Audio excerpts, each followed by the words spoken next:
नमस्कार, मैं doctor Vijay Singh Mavai, associate professor, राजकीय कन्या महाविद्यालय सवाई माधोपुर। आज बीए पार्ट तृतीय के प्रश्न पत्र प्रथम के अंतर्गत भू राजस्व संबंधी रैयतवाड़ी व्यवस्था के गुण और दोषों के बारे में अध्ययन करेंगे। जैसा कि पूर्व में हमने रैयतवाड़ी व्यवस्था के प्रावधानों, व्यवस्था, धाराओं और रैयतवाड़ी व्यवस्था लागू करने के पीछे ब्रिटिश कंपनी की क्या मंशा थी, क्या कारण थे, उनके बारे में अध्ययन किया था। तो आज हम रैयतवाड़ी व्यवस्था के गुण व दोषों के बारे में अध्ययन करेंगे कि क्या मेरिट और क्या डिमेरिट्स इस व्यवस्था के अंतर्गत थे। तो गुणों के अंतर्गत यानी रैयतवाड़ी व्यवस्था के गुणों के अंतर्गत हम प्रथम जो इसके गुण के रूप में लेते हैं वो यह है, प्रथम, किसानों में आत्मविश्वास व आत्मनिर्भरता की भावना उत्पन्न हुई। यानी इस व्यवस्था से किसानों को जो कि भूमि का स्वामित्व दे दिया गया था, मालिकाना हक दे दिया गया था, उससे किसानों में यह संदेश गया कि इस व्यवस्था के अंतर्गत हम आत्मनिर्भर हो सकेंगे। यह भावना उनमें घर कर गई और उनका आत्मविश्वास बढ़ा। आत्मविश्वास, आत्मनिर्भरता बढ़ने की जो भावना इस व्यवस्था से किसानों के अंतर्गत आई। द्वितीय, इस व्यवस्था का जो गुण है वो यह है कि भूमि में सुधार करने की प्रवृत्ति को प्रोत्साहन मिलना। यानी इस व्यवस्था को लागू करने से किसानों का भूमि पर स्थायी स्वामित्व हो गया और किसान भूमि में सुधार कर सकते थे, जिससे कृषि की दशा में सुधार किया जा सकता था और भूमि सुधार करने की प्रवृत्ति को एक बढ़ावा मिला। नेक्स्ट जो बिंदु है, या नेक्स्ट जो इसका गुण है वो ये है कि किसानों को शोषण से राहत मिलना। किसानों व सरकार के मध्य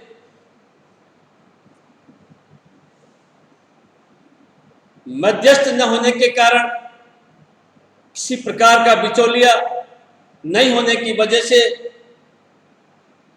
उन्हें शोषण से राहत मिली और उनका सीधा संवाद कंपनी के राजस्व अधिकारियों से हो गया था। और नेक्स्ट इसके अंतर्गत गुण है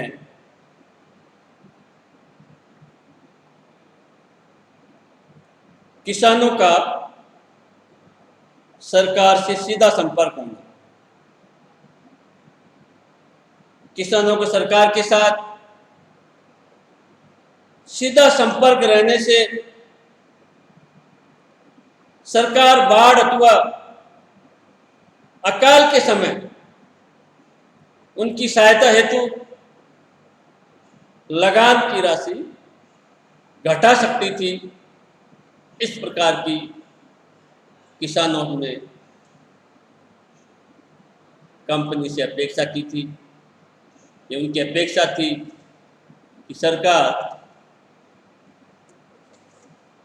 प्राकृतिक प्रकोप, बाढ़, अकाल आदि के दौरान जो है उनको लगान में राहत देगी। और नेक्स्ट जो है इसमें गुण हम लेंगे वो ये है कि आय बढ़ने पर सरकार भूमि कर में बढ़ोतरी कर सकती थी। यानी कि भूमि की आय बढ़ने पर सरकार भी भूमि कर बढ़ा सकती थी ताकि राजस्व में वृद्धि हो सके। ये व्यवस्था बहुत ही अंग्रेजों के लिए अनुकूल साबित हुई। अब इसके क्या दोष थे, क्या मेरिट डिमेरिट थे, उनके बारे में एक एक करके आपको बता। तो रैयतवाड़ी व्यवस्था के दोष, इसमें प्रथम दोष के रूप में हम जो है किसानों का शोषण,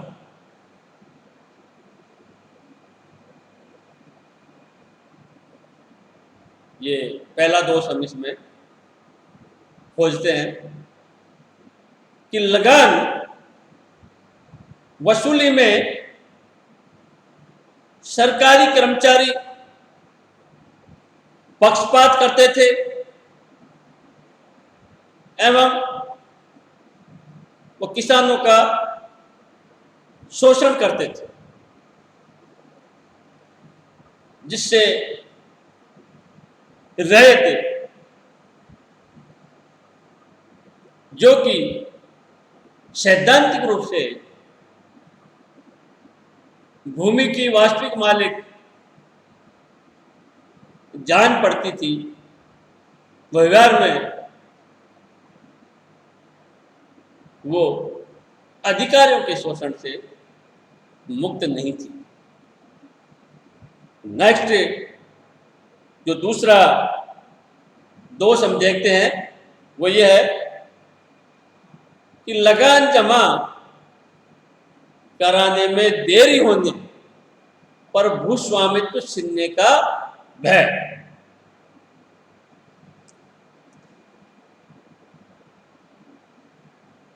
किसान कहने को भूमि के स्वामी थे, राजस्व अधिकारी निरंकुशता व कठोरता का बर्ताव करते थे एवं किसान द्वारा लगान न चुकाने पर उसे तुरंत बेदखल कर दिया जाता था। यानी इस व्यवस्था में लगान किसी कारणवश देरी से जमा कराया या कराने की स्थिति में नहीं हो तो सरकार उनको भूमि से बेदखल कर सकती थी। अब नेक्स्ट जो इसका दोष हम मानते हैं वो ये है कि महाजनों द्वारा शोषण की प्रवृत्ति को बढ़ावा, यानी किसानों द्वारा फसल बिगड़ने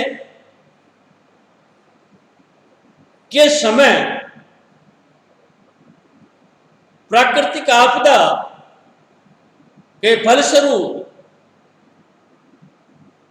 जब उपज नाम मात्र की हो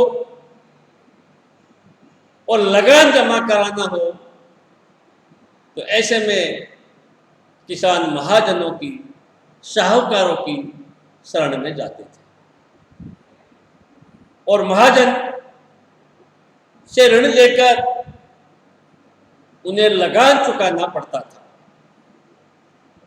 अतः महाजनों के शोषण चक्र में फंस गए। महाजनों द्वारा राशि एक ब्याज के द्वारा जो दी जाती थी वो ब्याज इतना अधिक होता था कि किसान बाद में उसे चुकाने में असमर्थ होते थे और वो महाजनों के उत्पीड़न का शिकार। और नेक्स्ट इस व्यवस्था का जो दोष हम मानेंगे वो ये है कि नवोदित वर्ग को सरकार द्वारा संरक्षण। इस व्यवस्था से बंबई व मद्रास की प्रेसिडेंसियों में नवीन वर्ग का उदय हुआ जिसमें मारवाड़ी व महाजन शामिल थे। ये वर्ग किसानों को ऊंची ब्याज दर पर ऋण देते थे। ब्रिटिश न्याय व्यवस्था द्वारा इस वर्ग को संरक्षण दिया गया था। तो ये व्यवस्था, इस व्यवस्था की जो उपज थी वो था नवोदित वर्ग, साहूकार या महाजन वर्ग, जो सूद के माध्यम से अपना व्यवसाय पनपा रहे थे और किसानों का शोषण कर रहे थे और इस वर्ग को कंपनी का संरक्षण प्राप्त। अब नेक्स्ट जो इसका दोष हम मानेंगे वो यह है कि सरकार को छोटे छोटे किसानों से लाभ न होना, यानी सरकार को छोटे छोटे किसानों से लगान वसूल करने में अत्यधिक धन खर्च करना पड़ता था, जिससे उसे यानी कंपनी को किसी प्रकार का अत्यधिक लाभ नहीं हो रहा था। और नेक्स्ट जो इसका दोष है वो यह है किसानों की स्थिति दास जैसी होना, यानी भूमि का स्वामी होने पर भी किसानों की दशा एक दास के समान हो जाती थी। प्राकृतिक आपदा के समय में लगान चुकाना पड़ता था, इसके लिए उन्हें साहूकारों व महाजनों से ऋण लेना पड़ता था। अतः अधिकतर भूमि साहूकारों द्वारा हड़प ली जाती थी, जिससे उनकी स्थिति दास जैसी हो गई थी। अब इसी व्यवस्था में जो दोष था उसके बारे में इतिहासकार डॉक्टर आर.सी. दत्त ने लिखा है कि इस व्यवस्था से कंपनी की रैयतों पर यानी किसानों पर जकड़ का स्वरूप वही हो गया जो गुलाम के ऊपर उसके मालिक का होता है। कंपनी उनसे वे सारे साधन भी छीन सकती थी जो उन्हें जीवित रहने के लिए अनिवार्य थे। यानी रैयतवाड़ी व्यवस्था ये सबसे बड़ा दोष था कि इसमें जो प्रावधान था भूमि छीनने का लगान जमा न कराने पर, उससे किसान वर्ग अत्यधिक दुखी था और उसकी स्थिति एक दास जैसी थी। धन्यवाद।